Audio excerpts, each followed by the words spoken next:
Hey guys, and welcome back to Flurt. I hope that you're having a really good start to your week. And this week we are talking about our passions and what we are passionate about.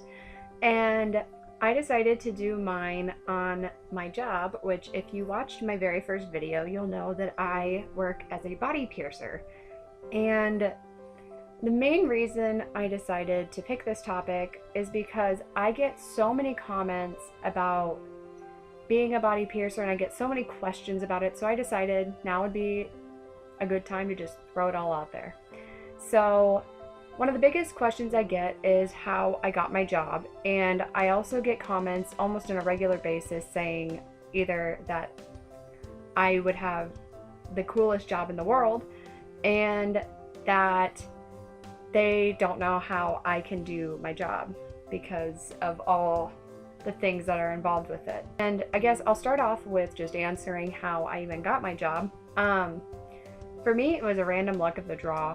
I had just started a new chapter in my life and I was kind of sorting myself out and figuring what I really wanted to do. A very special person kind of got me thinking about it and really was just like, what do you want to do with your life? Like, you have so much ahead of you. If you could do something, what would it be?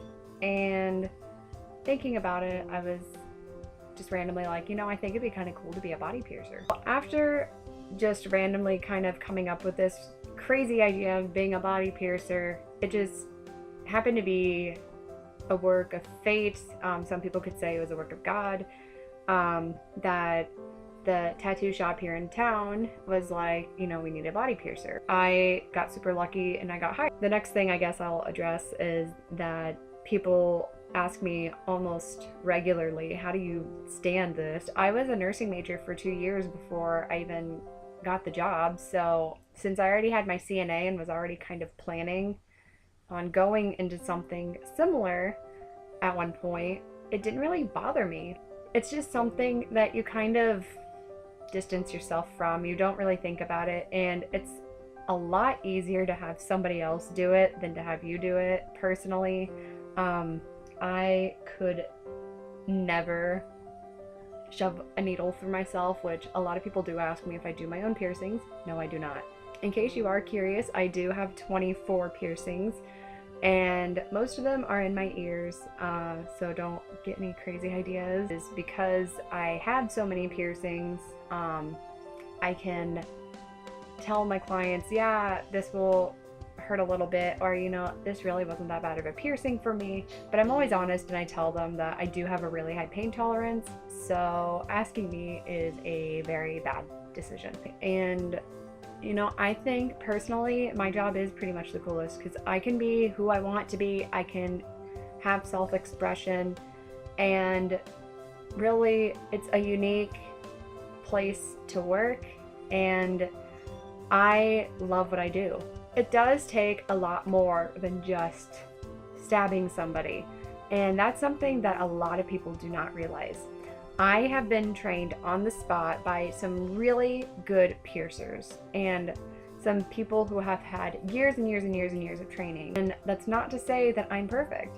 I have so much that I have to learn about piercing still, and I'm always going to be learning if it's something that I decide to do for the rest of my life. A really big influence on my piercing life, other than the people I work with and the piercers that I personally know, is Elayne Angel, which she has this book called The Piercing Bible, and yes, it does exist. This book gives a lot of really good resources, a lot of really good information.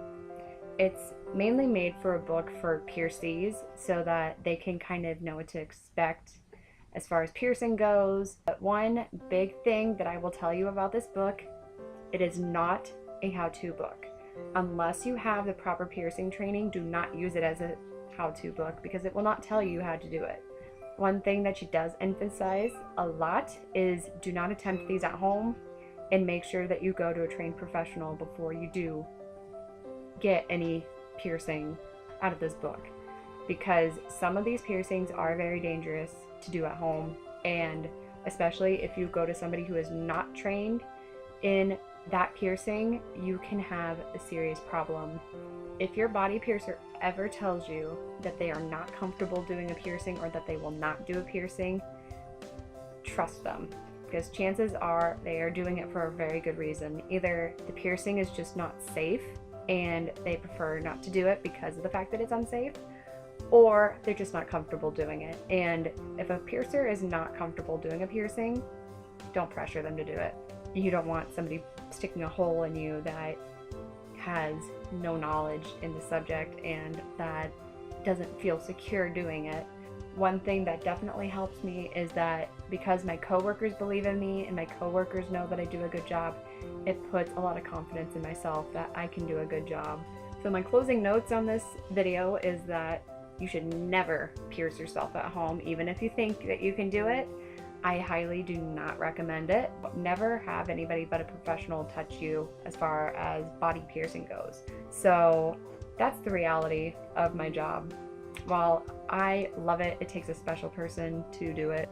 So that's my vlog for this week. I hope that you guys enjoyed it. I hope that maybe you learned something about my job and about what I do and give you some insight as to what I do. Make sure to like this video and subscribe to our channel, and I want to know what your favorite passion is, or if you have a piercing, what your favorite piercing is, why, because I'm kind of a nerd like that. Have a great rest of the week, and